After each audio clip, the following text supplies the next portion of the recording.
your decisions might not make sense to them, and this is why.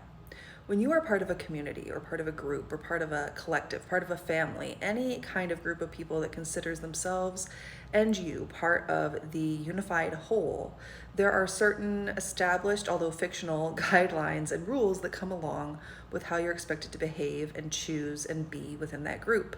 That even comes down to your preferences, your individual preferences, because we are all individuals at the end of the day. After all, what you are supposed to like, what you're supposed to dislike, what you're supposed to find beautiful, what you're supposed to find ugly, what you're supposed to choose, and how you're supposed to move through this world. And so when you make a different choice from the one of the group that you're in, whether that's a group of friends, your family members, your community, whatever it might be, you challenge them and you make it a little uncomfortable for them even, because now they have to see you differently. They have to think about you differently. And that means they also have to think about themselves differently, because if you can make this different choice, if you can have a different preference, if you can have a different decision, if you can have a different way of behaving and moving and choosing, then that means that they possibly could too. And that's very uncomfortable for a lot of people.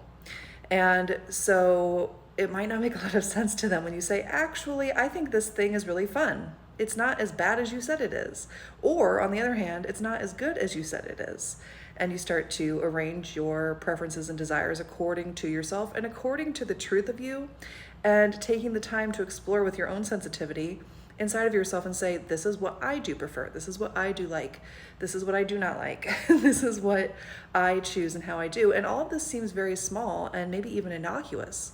But over time, as we take on these fictionalized expectations and projections of others, then we internalize them. We make them part of our story, and we make them part of how we choose and move and believe and interact with the world around us, which does then influence our life experience. And so when you start to choose for yourself, it's going to make very little sense to a lot of people.